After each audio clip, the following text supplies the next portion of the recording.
Hanya permasalahannya ya, BAP Danu itu sudah mulai mau membuka tabir, tetapi akhirnya dia mundur, dia tidak berani dan dia khawatir. Kita nggak tahu itu ada apa, karena kami di Jakarta dan Subang ini kan ruang lingkupnya kecil, ini masih antar desa atau antar kecamatan, mereka selalu bersinggungan. Nah, ini yang kita khawatirkan, ada intervensi seperti itu.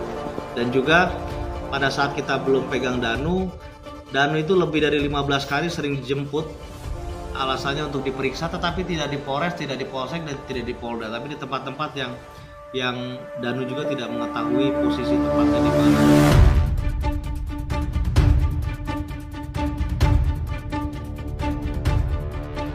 Terima kasih buat kalian yang sudah mengklik video ini. Di sini saya akan membahas kasus-kasus kriminal, kasus yang belum terpecahkan, mitos dan fakta, serta misteri-misteri yang belum terungkap, dengan investigasi mendalam dan pendekatan psikologis bersama saya Pepep. Dan selamat datang di Monogram Production.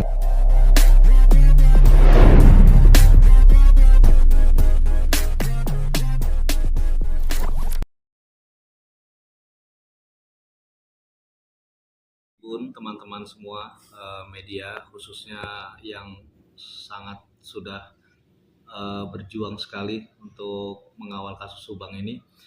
Jadi perlu saya sampaikan bahwa Danu secara fisik dalam kondisi yang menurut saya lebih fresh sekarang. Yang dahulu kita lihat Danu itu banyak murem, merenung terus gitu ya, dan seperti orang yang banyak pikiran, banyak ada sesuatu yang kelihatannya tidak bisa dibuka, iya tidak bisa dan tidak mampu untuk dia buka. Tetapi per hari ini kami melihat Danu sudah lebih fresh, dia lebih enteng karena dia sudah mampu untuk menyampaikan semua apa yang ada dalam pikiran dia selama ini gitu ya. Dan karena memang kasus ini adalah kasus yang luar biasa menurut kami, pembunuhan dengan skenario yang sudah diatur dan direncanakan dengan luar biasa, sehingga kita bisa lihat bahwa hampir lebih 2 tahun lebih kasus ini tidak stagnan, hanya pemeriksaan dan lain-lain. Dan alhamdulillah hari Senin kemarin adalah menurut kami adalah waktunya kasus Subang bergoncang, dan itu adalah hari buat kami, hari yang bersejarah di mana Danu mampu dan berani untuk menyatakan yang sebenar-benarnya, menyatakan bahwa dia adalah bagian dari pembunuhan tersebut, bukan sebagai saksi lagi, sehingga dia bisa menceritakan dan mempraktekkan langsung apa yang dia lakukan, job desk-nya apa, tugasnya apa yang diinstruksikan oleh tersangka lain. Ya alhamdulillah kami sangat bersyukur, Bang. Oke, Pak Tovan, sebelum Danu ini mengungkapkan kebenaran gitu kan, sebelum sempat berkomunikasi dulu dengan tim kuasa hukum? Pasti, Bang. Jadi perlu saya ceritakan kronologisnya bahwa pada saat pemeriksaan Danu yang terakhir itu di pertengahan inilah kami sebetulnya, kita semua sangat harus mengapresiasi penyidik ya, Bang ya, karena tim penyidik yang disiapkan hari ini oleh Dirkrim langsung yang menangani kasusnya, Kasubditnya juga turun langsung.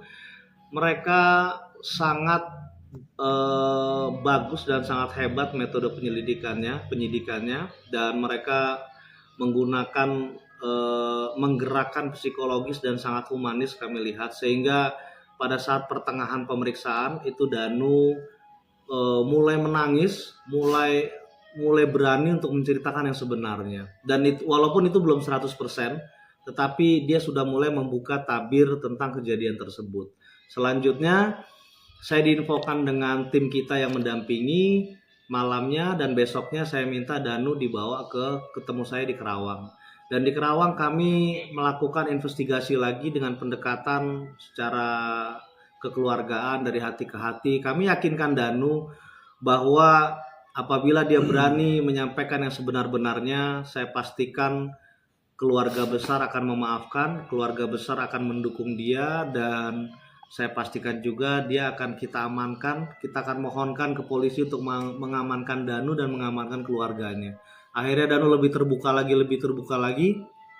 Finalnya ketika kami tim hukum berangkat ke Subang dan kita kumpul bersama keluarga, Dan dari situ semuanya sudah clear. Danu berani mengeluarkan semua yang dia alami, yang dia lakukan, yang dia ketahui dengan gamblang dan dengan terperinci. Sehingga setelah itu Danu menyampaikan kepada saya bahwa dia siap untuk membongkar semuanya dan dia siap untuk menyerahkan diri. Jadi setelah itu ya pastinya keluarga itu shock, kami juga shock karena kami juga baru mengetahui yang sebenar-benarnya gitu. Jadi ternyata selama ini Danu menyimpan semua ini dengan situasi yang benar-benar dia menggerogoti badan dia. Jadi kalau abang semua media melihat Danu kemarin-kemarin itu benar-benar kayak anak yang pesakitan gitu loh. Nah, jadi akhirnya terjadilah kita Senin pagi subuh kita jemput Danu, setelah itu kita berangkat ke Polda dan Danu menyampaikan semua apa yang dia ketahui dan alami dan lakukan. Nah setelah itu ya kita lihat perkembangan, pagi-pagi saya dengar ada penjemputan paksa dan lain terhadap oknum-oknum yang sekarang sedang ramai gitu Bang. Oke. Selama proses ini, Bang, 2 tahun lamanya gitu kan, Danu ini ditekan gitu kan, sama sekali nggak menceritakan hal tersebut ke abang, Bang. Iya, jadi begini. Ya, Danu ini jauh sebelum kita menjadi kuasa hukum, perlu kita ketahui bahwa sejak awal, ini analisa kami selaku tim hukum ya Bang, sejak awal Danu ini memang sudah akan dikorbankan Bang. Sehingga pada saat pagi kejadian Danu pamit itu ada ancaman dari tersangka Yosep untuk menyampaikan ke Danu bahwa jangan sampai bocor, jangan sampai ketahuan, jangan sampai macam-macam lah ya gitu ya. Nah terus akhirnya dari situ setelah kejadian banyak propaganda yang dimainkan oleh pelaku gitu loh. Sehingga Danu sebagai anak angkat, sebagai apa namanya? Sebentar. Ya.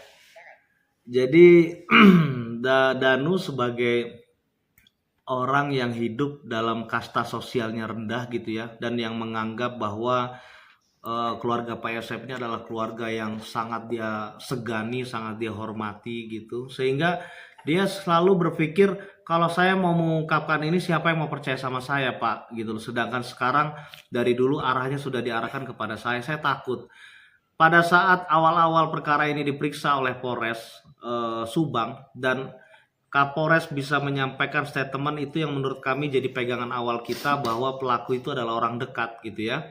Dan mungkin sempat digaungkan oleh pihak-pihak sebelah gitu ya, pihak-pihak lain, pihak saksi lain bahwa Danu itu sempat katanya tidak tanda tangan BAP. Ya, abang bayangkan dan abang coba cek ya, selama ini pengalaman kami sebagai pengacara, kayaknya orang kalau sudah diperiksa di polisi nggak mungkin tidak tanda tangan BAP, itu yang pertama.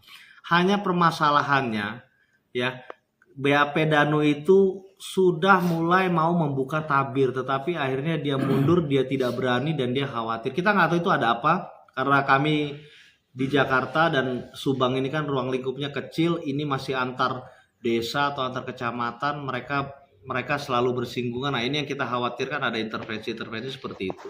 Dan juga pada saat kita belum pegang Danu itu lebih dari 15 kali sering dijemput, alasannya untuk diperiksa, tetapi tidak di Polres, tidak di Polsek, dan tidak di Polda, tapi di tempat-tempat yang Danu juga tidak mengetahui posisi tepatnya di mana. Dan di situ banyak intervensi, banyak, sehingga tekanan-tekanan, sehingga mental Danu memang menurut saya tergoncang luar biasa gitu Bang. Dan tambahan satu lagi karena Danu di sini hanya disuruh, hanya diperintah dan dia tahu pelaku utamanya siapa, sehingga dia saya rasa mental dia tidak berani untuk membuka selama ini gitu loh. Tapi ketika kita sudah meyakinkan bahwa kami akan backup dia full, kita akan mohon ke polisi untuk menjaga Danu, menjaga keluarganya, ya alhamdulillah Danu sekarang sudah berani untuk membuka dan mungkin sudah waktunya gitu Bang, karena mungkin dia juga nggak kuat ya sebagai manusia gitu Bang. Oke Bang, ini hanya sebagai penegasan saja. Dari tim kuasa hukum itu baru mendampingi Danu ini per kapan? Atau dari awal atau Enggak, kita nggak dari awal. Kita damping itu sudah 1 tahunan lebih ya. 2 tahunan lah ya, 2 tahunan. Jadi masalah ini sudah berjalan, sudah bergulir, terus arah opini itu sudah diarahkan bahwa pelakunya itu Danu gitu kan. Nah, sehingga pada saat itu ya Danu dan waktu itu masih ada Yoris itu memerlukan kuasa hukum. Dan waktu itu kalau nggak salah karena mereka dekat sama YouTuber yang namanya Heri Susanto, dan di situ akhirnya Heri Susanto ini kebetulan adalah bagian juga dari LKBH Juang yang saya pimpin, dan dia langsung konekin ke kita sehingga mereka sekeluarga berangkat ke Jakarta gitu. Oke. Danu tadi sempat abang sebut begitu menaruh rasa hormat gitu ya terhadap pelaku lain gitu. Nah, saya ingin tahu ini peran Danu ini sebagai siapanya dari si pelaku ini gitu kan, terduga pelaku ini. Maksudnya peran dalam kejadian atau hari-hari? Apakah anak buahnya ataukah ada kerabatan atau gimana? Hingga Danu merasa saya mau konfrontir nih ke tim kuasa hukum Danu dari pihak sebelah menyebut bahwa pengakuan ini mengada-ngada. Tanggapannya, Pak? Ya, jadi begini. Polisi menetapkan tersangka itu semata-mata dipastikan bukan hanya dari pengakuan Danu, Bang. Jadi polisi itu menetapkan tersangka pasti ada 2 alat bukti lebih yang mereka sudah kantongin gitu loh. Dan kita tahu ada 200 lebih barang bukti yang sudah diamankan. Ada hasil uji. Dengar ya, Bang ya? Oke. Jadi Sudah. Jadi perlu saya jelaskan bahwa Danu ini yang pertama secara mental dan psikologisnya memang dari dulu kasta sosialnya rendah ya. Karena Danu ini satu anak angkat, kedua Danu ini keluarganya yang notabene adalah keluarga almarhumah juga, keluarga angkatnya itu juga kehidupannya sosialnya juga biasa gitu, secara perekonomian juga di bawah rata-rata gitu ya, sehingga Danu ini sekolahnya juga di cover sama yayasan ini walaupun nggak pernah sekolah atau apa dan lain-lain. Nah, Danu ini juga karena merasa terlepas dia anak angkat tetapi dia adalah ponakan dari keluarga Pak Yosep ya, keluarga korban gitu ya, sehingga Danu ini sering disuruh-suruh, Bang. Jadi Danu ini kayak pembantu lah gitu, disuruh apa nurut, disuruh ini nurut, terus kadang-kadang Pak Yosep juga udah lebihin buat Danu, sering ngasih lah sama Danu gitu kan. Jadi Danu itu hormat lah sama Pak Yosep gitu. Ya jadi ya dasar itu, karena memang Danu ini kalau semua bisa mencermati, Danu ini orangnya nurut. Saking nurutnya sama keluarga Pak Yosep, sama bapak ibu angkatnya juga lebih hormat sama keluarga Pak Yosep gitu. Oke, sehingga permintaan untuk dugaan menutup kasus ini hingga 2 tahun dilakukan oleh seorang Danu gitu. Iya, karena dia tidak berani, Bang. Tidak berani dan takut, apalagi ini pembunuhan yang sadis dan pelakunya masih ada di sekitar dia gitu loh. Itu yang menurut saya siapapun dalam posisi Danu pasti nggak berani, Bang, gitu. Nggak berani. Oke. Di lab ada keterangan saksi ahli yang di bidangnya. Kita juga sering tahu banyak saksi-saksi ahli yang terkenal yang masuk ke dalam Subang ini, dan menurut saya polisi itu sudah mengantongi lebih dari 80% sampai 90% bukti-bukti. Nah, yang lebih menguatkan lagi adalah kesaksian Danu ini bukan kesaksian sebagai saksi. Danu ini memberi kesaksian sebagai pelaku gitu loh. Dan pastinya penyidik Polda Jabar itu akan setelah kita datang hari Senin, Danu langsung diperiksa, Bang. Dan hasil pemeriksaan itu kita yakini sudah klop dengan bukti-bukti polisi, makanya polisi langsung jemput paksa tuh. Ya kan? Dijemput paksa lah oknum-oknum tersebut gitu kan. Dan saya yakin jemput paksa dan penetapan tersangka 5 orang ini bukan sembarangan dan bukan ngasal gitu loh. Jadi pengakuan Danu hari ini adalah pengakuan dia sebagai pelaku yang ikut melakukan karena suruhan tersangka Y, instruksi tersangka Y, dan dia ada di dalam cerita pembunuhan itu gitu loh. Sehingga kalau dibilang pernyataan Danu ini mengada-ngada, ya silakan saja, karena Danu ini mengakui bukan di media tapi Danu langsung ke polisi gitu loh, Bang. Gitu. Sehingga ya kita akan lihat saja nanti bagaimana perkembangannya. Sekali lagi saya jelaskan dan saya tegaskan bahwa Danu ini memberi kesaksian sebagai pelaku, bukan memberi kesaksian sebagai saksi yang melihat. Kalau saksi yang melihat harus ditelusuri kesaksiannya, tapi sebagai pelaku ya tinggal dicocokkan dengan bukti-bukti yang ada di Polda gitu kan. Ketika ini klop, ya Polda menetapkan tersangka gitu loh. Jadi nggak ada istilah Danu memprovokasi, memberi berita bohong dan lain itu sangat, menurut saya sangat tidak mungkin, dan kita semua orang hukum ya, artinya semua harus berdasarkan dasar-dasar hukum yang berlaku di Indonesia gitu Bang. Oke, Bang Tovan, Siap. proses justice kolaborator yang diajukan ke LPSK sudah sampai sejauh mana saat ini? Ya, jadi surat resmi kita, surat Danu pribadi dan resmi kita sudah kita sampaikan ke Polda Jawa Barat. Terus setelah kemarin Senin Selasa kita selesai dari Polda Jawa Barat, hari Rabunya tim hukum ATS Law Firm juga berangkat ke LPSK dan alhamdulillah diterima dengan LPSK dengan baik. LPSK juga sudah menerima permohonan resmi dari kita.